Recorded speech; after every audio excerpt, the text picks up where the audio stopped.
Hello mga ka-Android Phil, ito nga pala ang pinakabagong Tecno Camon 30S at kaka-release lamang nito sa market ngayong buwan ng December 2024. At nagkakalaga ito ng 9,499 pesos kung bibilhin nyo ito sa physical store. At kung sa online market naman ay under 8,000 pesos nyo lamang ito mabibili kapag may kasamang voucher discount.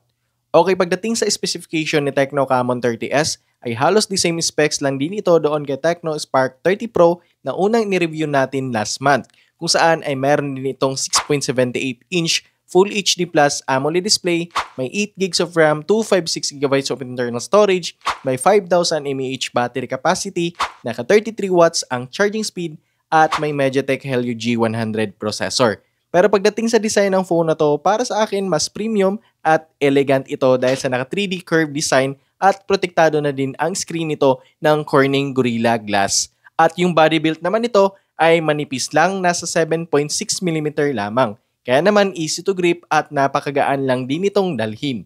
At alam ko na magugustuhan ito ng mga consumer na mahilig sa ganitong design or curved design na smartphone na swak sa bulsa yung presyo. Siya nga pala, pagdating sa color na meron itong si Tecno Camon 30S, ito ay may tatlong kulay lamang na pwede natin pagpilian, which is color gold, purple, and black.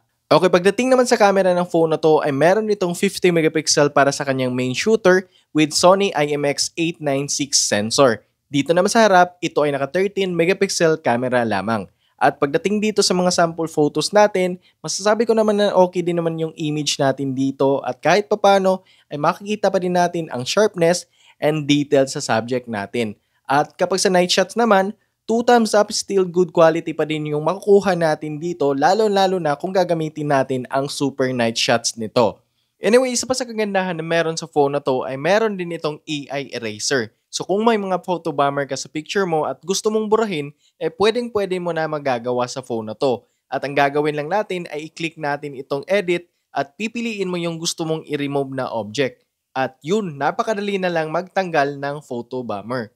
Nausapang video quality naman tayo kung saan ay kayang mag-record nito ng 1080 at 30 frames per second, 1080 at 60 frames per second, and maximum video recording up to 2K at 30 frames per second. At dito sa sample video natin, para sa akin ay decent yung mga nakuha natin na video footage sa phone na to. At hindi masyadong maalog kahit na naglalakad tayo at hawak-hawak lamang natin ang ating smartphone.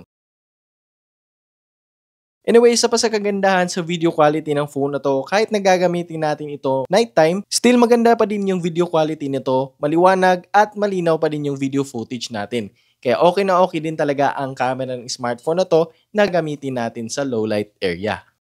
Next, usapang performance naman tayo kung saan ito ay may latest operating system, iOS 14.5 based on Android 14 out of the box. At pagdating naman sa Antutu score ay nasa 436,000 din ang nakuha natin dito. At the same lang din ito sa ibang smartphone na may Helio G100 na chipset.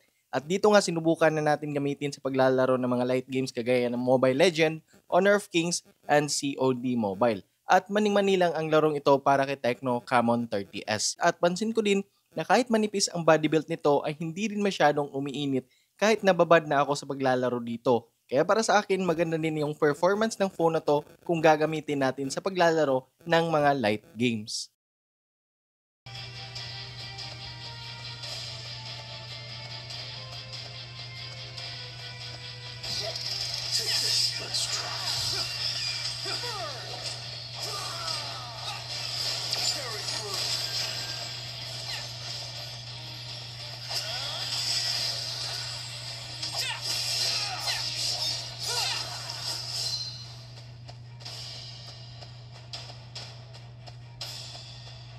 Take this. I see it all. And open it too slow.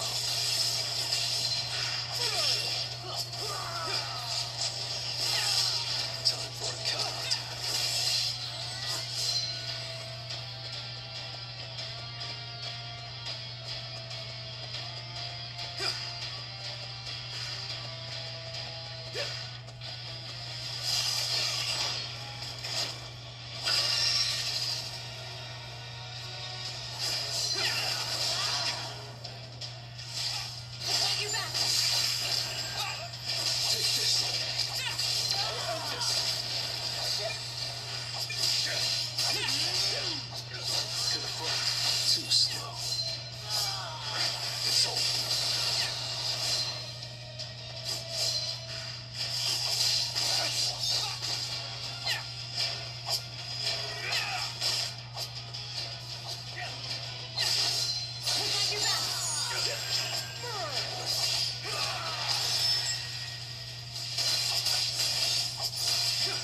I'll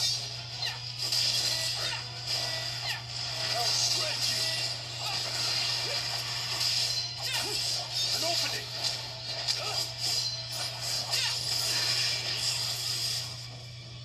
It was a good fight.